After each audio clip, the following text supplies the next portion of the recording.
Gênesis 30, versículos 25 ao 43.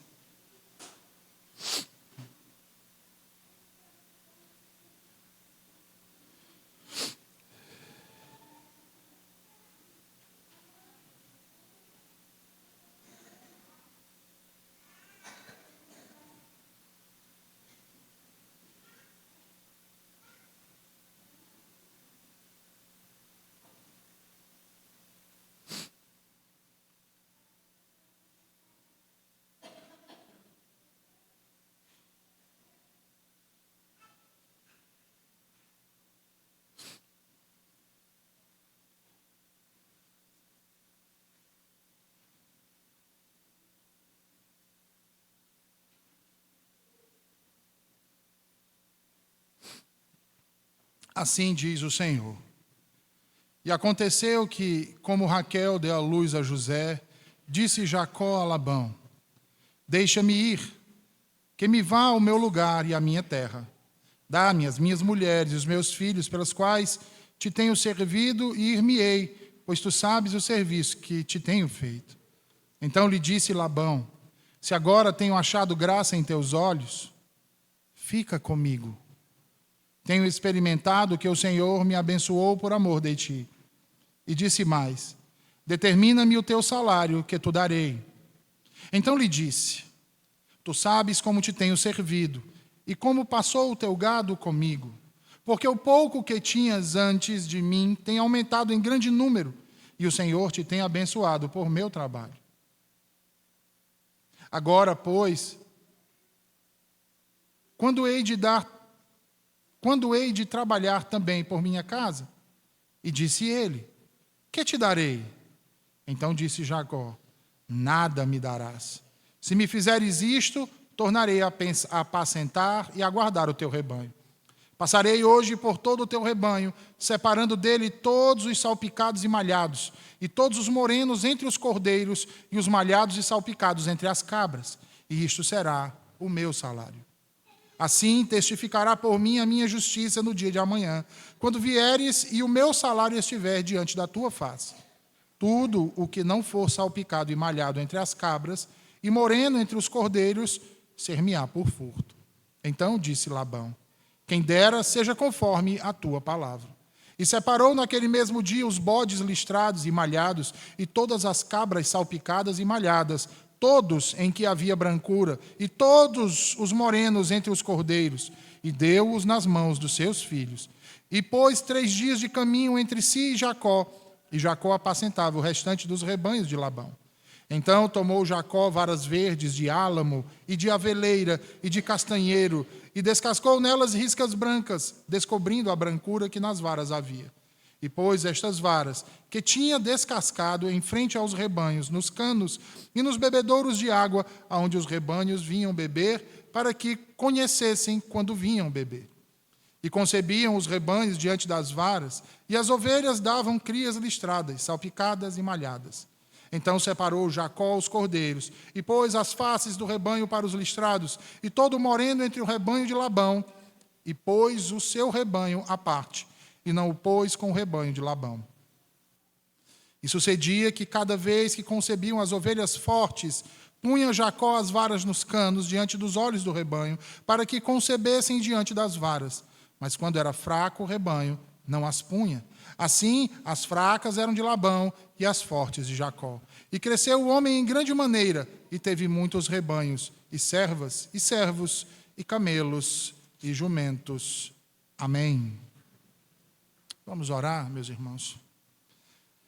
Senhor Deus, eis a tua palavra nessa manhã, ao teu povo que aqui se reúne em teu nome. Nos ensina, Senhor Deus, o caminho que devemos andar. Que através dos exemplos que tu nos traz na tua palavra, aprendamos, Senhor, o que fazer, mas também o que não fazer. Para que assim possamos proceder de modo justo, como justo tu és, Senhor.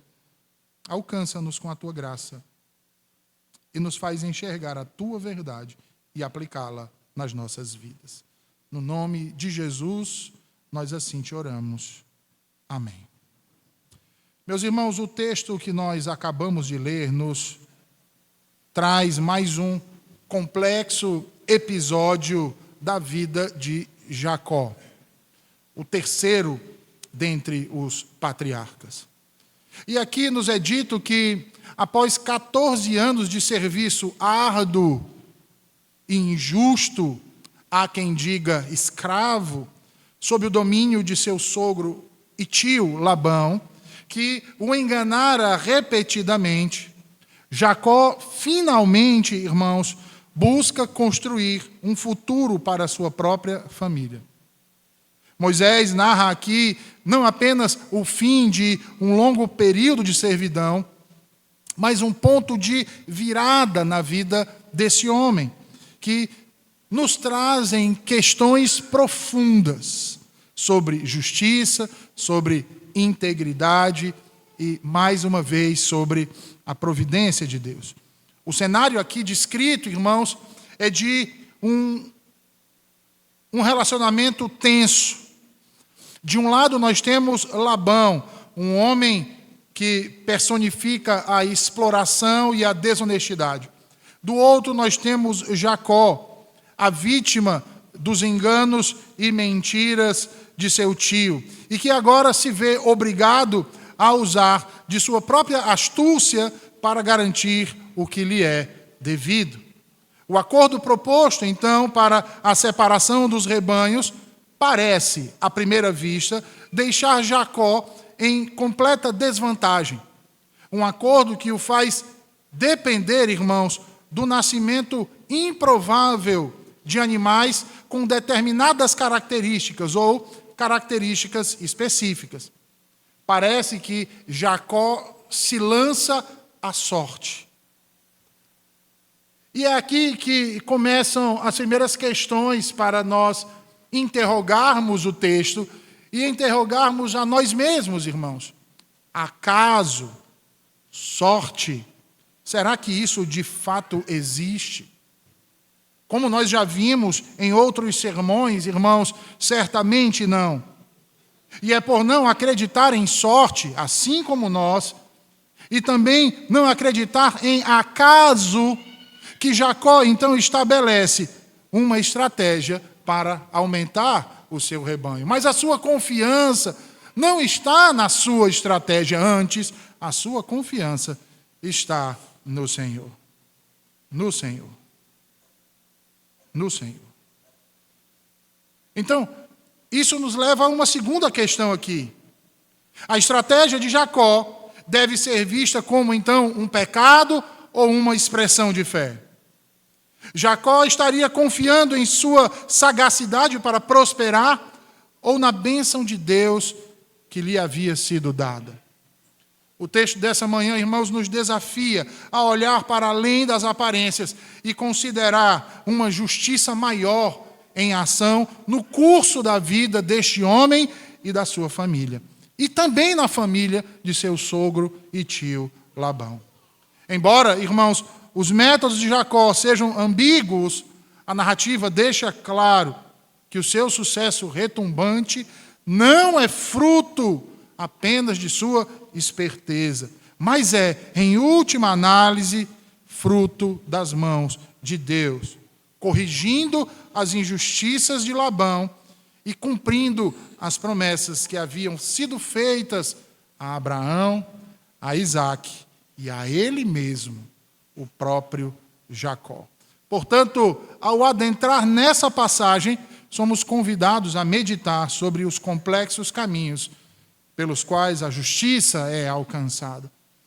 Ela nos questiona sobre os limites da ética, irmãos, em situações de opressão, e sobre como Deus pode operar através de ações imperfeitas de seres humanos para realizar seus propósitos perfeitos, justos e soberanos. Logo, o texto de hoje é uma história que nos ensina que, embora o engano e a ganância possam prevalecer por um tempo, a justiça, pela fidelidade de Deus,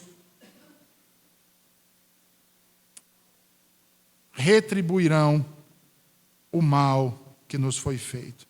Sendo assim, eu convido vocês a retornarem para o texto de Gênesis, lá nos primeiros 2 versículos que nós lemos ainda há pouco, e lermos novamente, 25 e 26. E aconteceu, como Raquel deu à luz a José, disse Jacó a Labão: deixe-me ir, que me vá ao meu lugar e à minha terra. Vejam, irmãos, que na teofania de Betel, Deus havia prometido a Jacó que estaria com ele, que o guardaria. Por onde quer que ele fosse, o Senhor o livraria de todos os males, bem como o abençoaria com uma grande descendência. Os irmãos devem lembrar disso. Todavia, irmãos, vejam que as promessas de Deus não o eximiam de enfrentar dificuldades nesse caminho, nessa jornada. Não o eximia de ter conflitos, de passar por situações constrangedoras, de vivenciar dias difíceis. Ora, Deus nunca nos exime disso, irmãos. Deus havia edificado uma casa para Jacó. Deu o Senhor a ele não apenas esposa, mas também muitos filhos. Ele tinha, nesse período, aproximadamente 11 filhos. Agora, o Senhor começara a lhe edificar uma propriedade. E é interessante, irmãos, quando olhamos para esse texto e enxergamos isso na boa providência de Deus, principalmente quando consideramos outros textos da Escritura. E parece haver uma certa contradição, como, por exemplo, com o que diz Provérbios 27, versículos 23 ao 27, onde nos mostra ali que uma coisa deve vir antes da outra, ou seja, primeiro se edifica uma propriedade, e com isso eu quero dizer as fontes dos recursos necessários para se sustentar uma família, para se ter uma família, para então se edificar a família, para então se tomar alguém em casamento e ter filhos. Ter filhos. Provérbios 27 vai nos ensinar isso. Mas isso aconteceu de modo invertido na vida de Jacó. Invertido, irmãos. E, meus irmãos, a prudência requer que antes de estabelecermos um compromisso, tenhamos a garantia das condições necessárias para o cumprir. Isso é um fato. A palavra de Deus nos ensina isso, não apenas no texto de Provérbios, mas em muitas outras passagens da Escritura. Jesus mesmo vai dizer, ninguém se mete a edificar algo se não tiver condições de chegar até o final. Quem faz isso age de modo imprudente. Imprudente. Logo, um rapaz não deve se comprometer com uma moça enquanto ainda for um infante.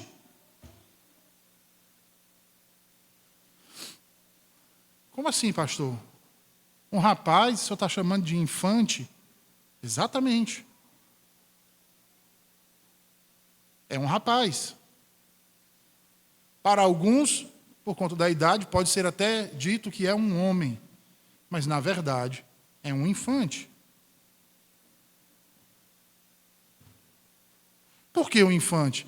Porque ainda não se tornou homem. E quando eu digo se tornar homem, irmãos, vejam bem, eu não estou relacionando isso à idade do indivíduo, mas à forja da sua masculinidade. Uma masculinidade que não está alicerçada na capacidade física dele, no domínio das emoções dele, ou nas habilidades de combate que ele possa ter, ou vir a ter, mas no senso que possui das responsabilidades benevolentes para liderar, para sustentar e para proteger sua casa. E quando eu digo casa, isso inclui sua esposa e seus filhos. Sua esposa e seus filhos. Se nós estivermos procurando por uma definição geral de masculinidade, irmãos, biblicamente falando, é essa a definição. É o que melhor define um homem. aquele que tem senso de responsabilidade, benevolente, para liderar, para sustentar e para proteger a sua casa. Aqui, quando nós olhamos para o texto e consideramos o seu contexto, podemos afirmar, irmãos, podemos afirmar de modo veemente que Jacó, certamente, depois de Betel, teria agido assim, de modo prudente, como ensina a Escritura. Ele teria edificado uma casa, ele teria primeiro edificado o seu sustento, para depois edificar uma casa. No entanto, as circunstâncias adversas que o levaram a Padã-Arã, bem como a malignidade do coração do seu tio, o impediram de proceder em conformidade a isso. E às vezes é isso que acontece nas nossas vidas, irmãos. E acontece, como nós já tratamos anteriormente, como uma consequência daquilo que nós chamamos de lei da semeadura, porque plantamos isso. Mas e quando isso acontece? Uma vez que começou errado, deve continuar errado? Não, irmãos, absolutamente não. Vejam que as circunstâncias adversas, a malignidade do coração do seu tio, o impediram de proceder em conformidade a isso. Mas o fato dele haver se comprometido a trabalhar por 7 anos para poder casar, vejam bem, não impedia Labão de recompensá-lo com algo mais pelo excelente trabalho que fazia. O suficiente para lhe dar condições de provimento para a sua casa. Porém, a ganância e a mesquinharia de seu coração o impediram de agir assim. E é por isso, então, que Jacó se vê numa situação difícil. Trabalhou por 7 anos, achando que ia casar com uma mulher cujo seu coração amava. E foi enganado, casando-se com a sua irmã. Mas não a desonrou, permaneceu casado, cumprindo com as suas obrigações de marido, ainda que essa não tivesse o seu coração, não gozasse do seu amor. Ele continuava amando a Raquel e trabalhou por mais 7 anos afinco. Nós temos aqui 14 anos de serviço. 14 anos de serviço. E ele agora olha para a sua casa. E principalmente depois que sua mulher Raquel lhe dá um filho. E quer então retornar para a sua terra. Cumpri o meu acordo. Honrei com a minha palavra.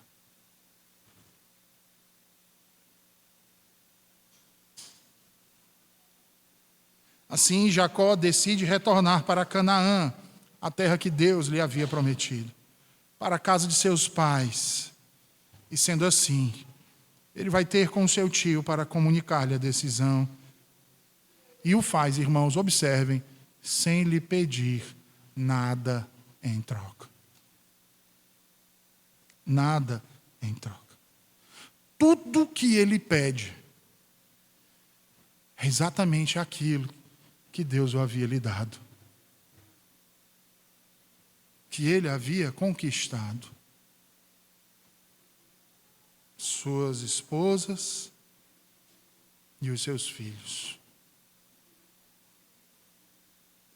E meus irmãos, aqueles que confiam no Senhor, na sua providência, nas suas promessas, vejam bem, embora tenham famílias grandes e rendas baixas, podem alegremente esperar que aquele que envia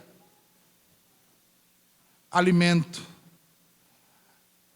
à boca dos animais, também enviará o alimento necessário para encher a boca de cada um dos filhos que ele lhes dá. Aquele que alimenta os filhos dos corvos e até os leõezinhos, não deixará que a semente dos justos pereça. Notem que Jacó não tinha nada que o impedisse de partir com a sua família. Ele, na verdade, estava atônito para poder retornar à sua terra natal. Sabe, aquele sentimento de voltar para casa, voltar para o lugar que eu nasci. Principalmente porque Deus lhe diz que aquela terra é dele e da descendência dele. Assim, ele pede permissão para o seu tio. E vejam, irmãos, como um filho a um pai. Diferentemente do que ele havia feito com seu pai Isaque, ele aqui age o oposto para com Labão.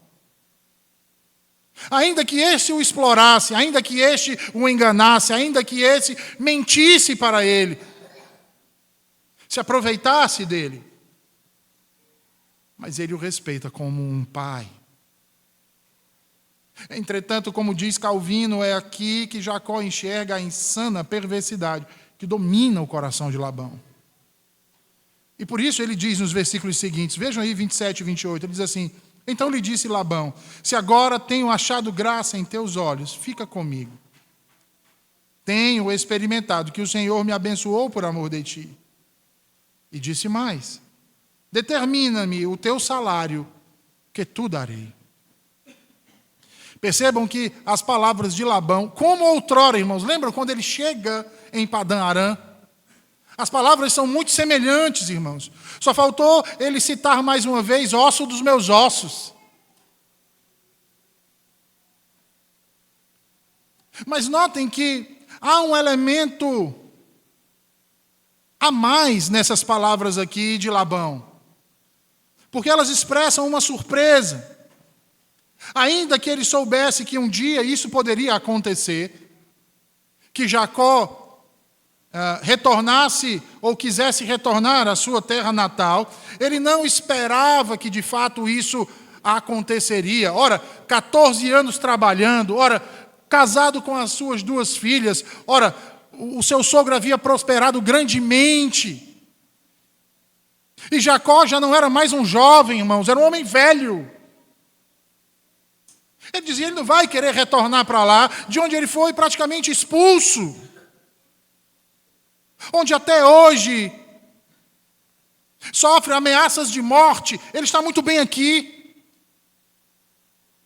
Ele tem uma casa para morar, ele tem 2 esposas com concubinas, 11 filhos e muito trabalho. Jacó só não tinha dignidade.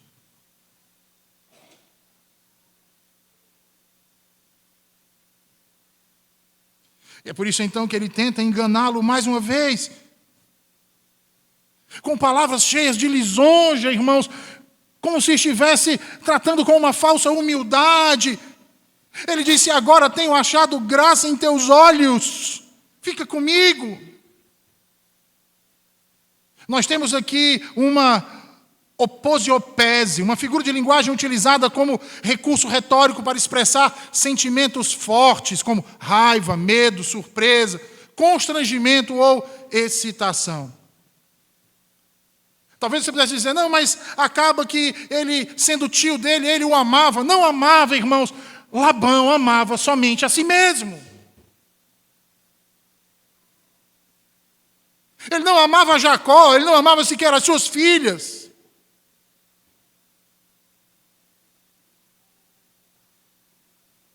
É por amar a si mesmo que ele se esforça então para persuadir Jacó a ficar e continuar sendo seu principal pastor.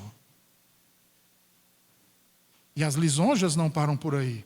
Ele continua e diz, tenho experimentado que o Senhor me abençoou por amor de ti. Olha a lisonja, irmãos. Ele está dizendo para Jacó assim, olha Jacó, eu tenho visto que você é um homem piedoso.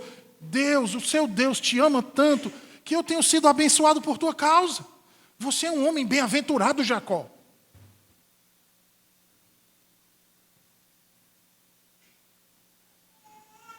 É como se ele estivesse querendo dizer, seu Deus quer que você fique aqui, Jacó.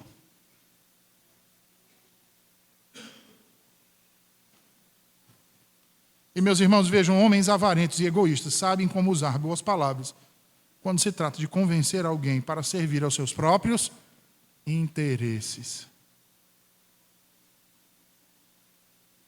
Para servir aos seus próprios interesses. São muito convincentes.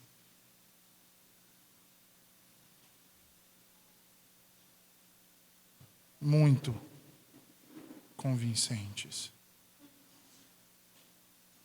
Labão sabia que o seu rebanho havia crescido assombrosamente, graças à boa administração de Jacó e à bênção de Deus que o acompanhava. Logo, não o deixaria partir assim de uma hora para outra, sem antes tirar vantagem dele mais uma vez.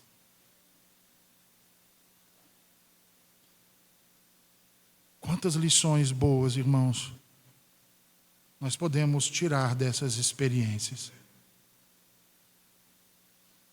Matthew Henry diz que seremos péssimos discípulos se não aprendermos por experiência quão mal é o pecado, quão traiçoeiro é o nosso próprio coração, quão fútil é este mundo, quão grande é a bondade de Deus, as vantagens da santidade e assuntos semelhantes.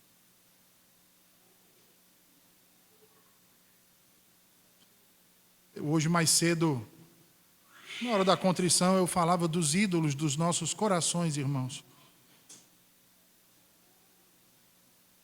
E por experiência, o Senhor está aqui nos trazendo uma experiência vivida há mais de 3.000 anos atrás. Há mais de 4.000 anos atrás. E que diz muito para nós hoje aqui, irmãos. Nos diz muito.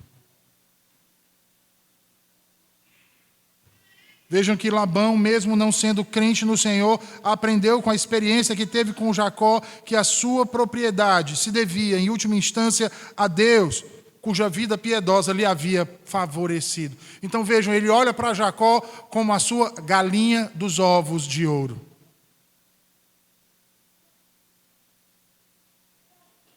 Entendem essa analogia? Então ele faz de tudo para convencer Jacó a não partir. Por quê? Porque ele é egoísta, ganancioso, mentiroso e dominador. Ele ama a si mesmo, então ele faz de tudo para não permitir que a galinha de ovos de ouro vá embora. É diferente daquele que é piedoso e sabe que chegou o momento de se separar, irmãos. Quando ele olha e diz, olha, eu prefiro sofrer o dano, mas vá em paz. Siga o seu caminho e que Deus te ajude. É bem diferente, irmãos.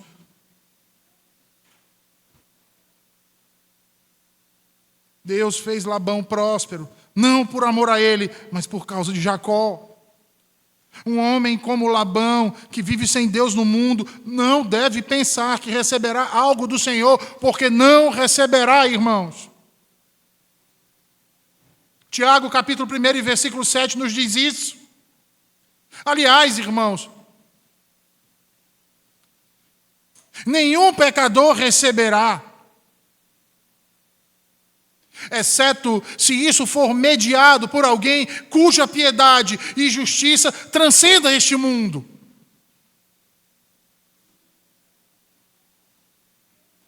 E Jacó, como tipificando a este mediador, nos mostra essa realidade aqui. Nos mostra a realidade de Cristo, o único mediador entre Deus e os homens. Jacó tipificava a Cristo aqui na demonstração de sua graça mediatorial. Deus havia abençoado o ímpio Labão por causa do justo Jacó. Deus havia prometido a Abraão que aqueles que o abençoassem seriam abençoados, mas aqueles que o amaldiçoassem seriam também amaldiçoados por ele. E Deus está cumprindo a sua palavra, não só para com Isaac, mas agora com seu filho Jacó.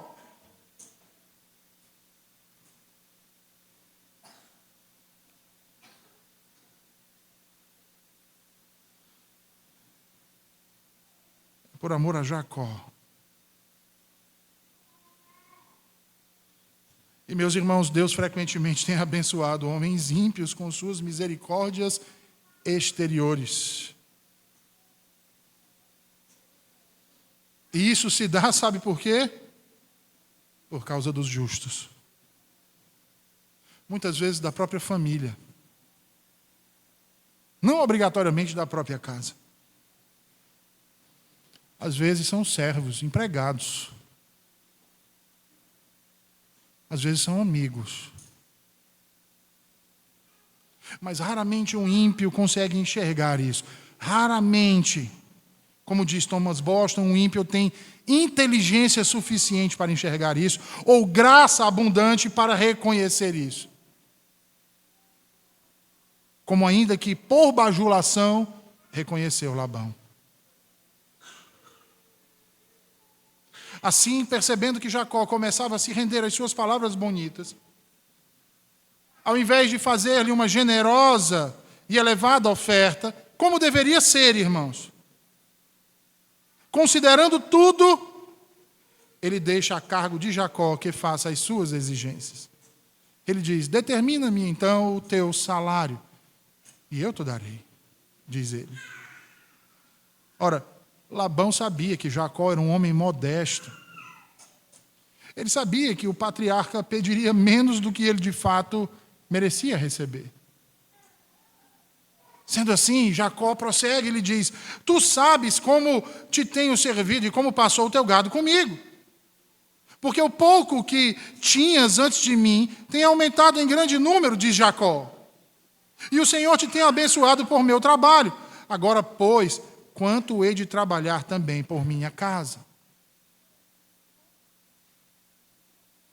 Irmãos, a fé e a caridade, embora sejam coisas excelentes, não devem nos impedir de fazer provisões necessárias para o nosso próprio sustento e das nossas famílias. Nós devemos, como Jacó, confiar no Senhor e fazer o bem, fazer o que é certo. Ao passo que também devemos, como ele, prover para as nossas próprias casas. Porque aquele que não o faz assim é infiel, irmãos. Como diz Paulo, quando escreve a Timóteo, lá na primeira carta, capítulo 5, versículo 8. É por isso então que Labão responde a ele e diz: que te darei eu então, homem? E Jacó diz: nada me darás. Jacó responde isso porque não queria mais depender dos favores de seu tio, não queria mais depender da graça do seu tio, porque não existia. Ele dizia uma coisa hoje e amanhã era outra. Ele prometia que ia dar tal coisa e amanhã ele não dava nada, ele ainda tirava.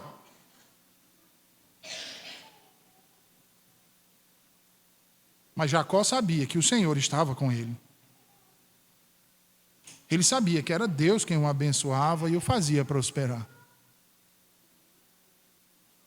Assim ele então lhe põe os seguintes termos.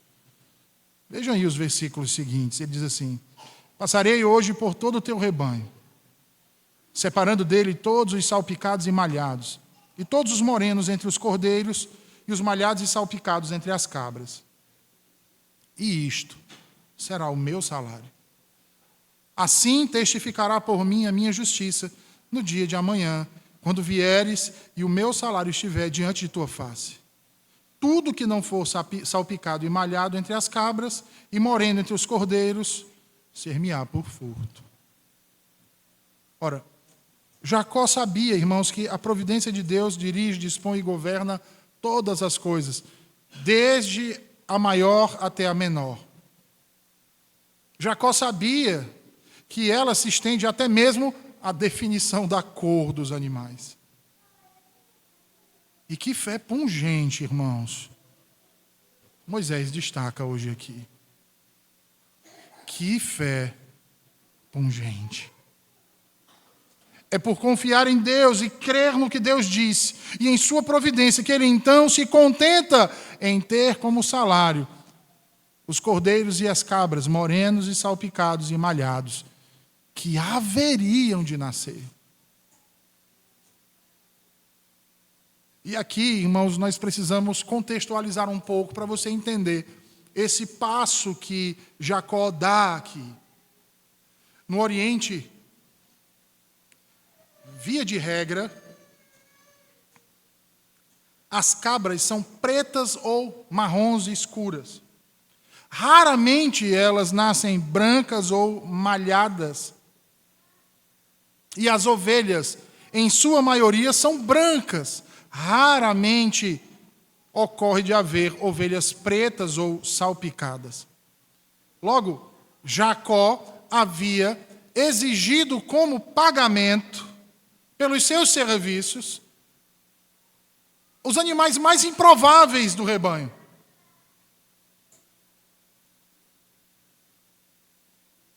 Mais improváveis. E aí, imaginem Labão, irmãos. Ele deve ter dito, é um tolo mesmo esse Jacó. Mas é claro que eu aceito. Mas é claro. E Jacó diz, passarei hoje por todo o teu rebanho, separando dele todos os salpicados e malhados, e todos os morenos entre os cordeiros, e os malhados e salpicados entre as cabras, e isto será o meu salário. Ora, e Jacó ainda complementa, e se por acaso você achar algum animal de cor diferente entre os meus, que eu seja chamado de ladrão.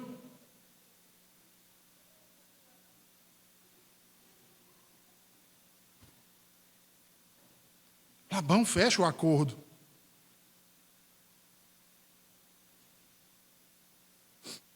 Ele fecha o acordo. Sendo assim, aqueles poucos que tinham cores misturadas foram então separados e colocados nas mãos dos filhos de Labão, que diz para eles, olha, leve eles para bem distante, eu não quero que eles tenham contato com os meus rebanhos. E a Bíblia diz que os filhos de Labão levaram aqueles que foram separados por Jacó para uma distância de 3 dias de viagem. E vejam, irmãos, como era ardiloso e mesquinho Labão. Ele não queria correr o risco, nenhum tipo de risco, de algumas das cabras ou das ovelhas do rebanho que Jacó tinha separado para si, se misturasse por acaso com algumas do seu rebanho. Os manda para bem longe. E vejam, irmãos, aos olhos de qualquer um daquele período, esse negócio, essa proposta de Jacó, teria sido uma tragédia. Jacó estava praticamente assinando um pedido de escravidão pelo resto da vida. Estava praticamente dizendo, eu vou mendigar ao meu sogro favores pelo resto da minha vida. Porém, Jacó sabia em quem havia crido, irmãos.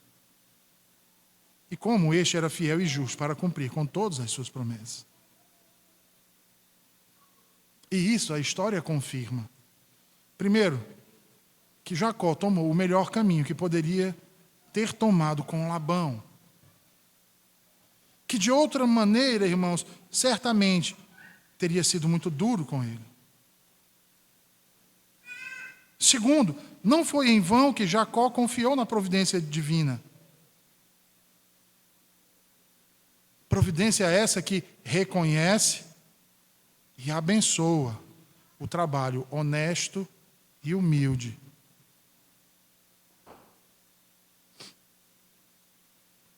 Logo, irmãos, aqueles que julgam injustos e cruéis os homens com quem negociam, não pensarão isso a respeito de Deus.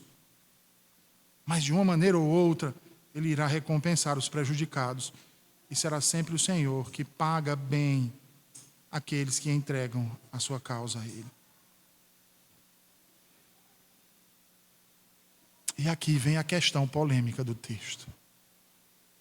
Porque nos versículos 37 ao 43, Moisés diz: tomou Jacó varas verdes de álamo, e de aveleira, e de castanheiro, e descascou nelas riscas brancas, descobrindo a brancura que nas varas havia. E pôs estas varas que tinha descascado em frente aos rebanhos, nos canos e nos bebedouros de água, aonde os rebanhos vinham beber, para que concebessem quando vinham beber. E concebiam os rebanhos diante das varas, e as ovelhas davam crias listradas, salpicadas e malhadas. Então separou Jacó os cordeiros, e pôs as faces do rebanho para os listrados, e todo moreno entre o rebanho de Labão, e pôs o seu rebanho à parte, e não o pôs com o rebanho de Labão. E sucedia que cada vez que concebiam as ovelhas fortes, punha Jacó as varas nos canos, diante dos olhos do rebanho, para que concebessem diante das varas. Mas quando era fraco o rebanho, não as punha. Assim as fracas eram de Labão e as fortes de Jacó. E cresceu o homem em grande maneira, e teve muitos rebanhos, e servas, e servos, e camelos, e jumentos. Por que eu falei polêmico, irmãos? Porque muitos eruditos têm discutido acerca do uso dessas varas aqui. Uns têm alegorizado, dizendo que o branco era para que olhasse para a pureza de Cristo. Mas é esticar muito o texto. Outros vão dizer que era um ritual pagão. Mas isso é muito improvável, tendo em vista que esse homem temia ao Senhor. Se fosse Labão, tudo bem, mas não esse homem. Outros vão dizer que era uma técnica que era utilizada lá em Canaã. E como ele era de lá, aqueles outros do Oriente não conheciam essa técnica. No entanto, nenhum desses argumentos é plausível diante da realidade, irmãos. Porque cientificamente isso não vai influenciar, como não influencia na reprodução e nas cores, nem de cabras e nem de ovelhas. Mas, de fato, irmãos, foi uma estratégia utilizada por Jacó. Não para fraudar seu tio Labão. Porque, na verdade, não havia poder nenhum naquelas varas. Quem fazia com que as ovelhas nascessem fortes daquela forma era Deus, irmãos. Era Deus. Foi através desse meio que Deus interviu na história para ajudar a Jacó, de modo a torná-lo extremamente próspero. Para que assim esse homem pudesse então retornar a Canaã com toda a sua família. E não pensem apenas que Deus fazia isso, irmãos, para fazer prosperar a Jacó. Ele também fazia isso para punir o enriquecimento ilícito à base do trabalho escravo de Labão. De Labão. Então ele abençoava a Jacó, cumprindo com a sua promessa, e punia a Labão pela impiedade do seu coração. E a Escritura nos diz que Jacó prosperou grandemente, irmãos. Deus cumpria a promessa que havia sido feita a Abraão, a Isaac, e a ele, Jacó, em Betel. E tornava o mal em bem na vida desse homem. E vejam, irmãos, que a injustiça e o artifício de Labão que precederam o projeto de Jacó, assim como a tentativa de Isaac de abençoar a Esaú, induziram Jacó ao erro. Esse homem acabou se mancomunando com sua própria mãe para enganar seu velho pai e acabou tomando para si 2 esposas e 2 concubinas. Porém, Deus, em sua infinita graça e em sua providência, o fizeram superar, inclusive, o desejo de vingança. Porque, meus irmãos, o homem impiedoso, Ainda que jure com dano próprio, não mudará sua conduta em fazer o que é certo, justo e bom diante de Deus. Ainda que ele sofra perdas, irmãos, ele não fará o que é injusto diante de Deus. Embora outros o enganem, outros o traiam, ou o desprezem, não os retribuirá na mesma moeda. Porque ele sabe que não será justificado nisso. Sua regra é então agir como gostaria que tivessem agido com ele. Lembrando-se sempre que não se paga o mal com o mal, mas se paga o mal com o bem.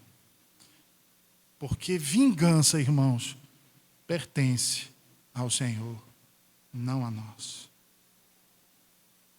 Mas como nós já falamos aqui outrora, cada um dá o que tem. Se temos graça, temor e o amor de Cristo, é isso que temos para dar. Mas se não tivermos nem isso, o que então nos sobra, irmãos? Se Deus nos fizer prósperos, que utilizemos desta dádiva como Jacó, honestamente. E que apliquemos aquilo que o Senhor nos dá ao sustento da nossa casa, o apoio à igreja e o auxílio aos necessitados. E que o Senhor nos ajude, irmãos. Vamos orar?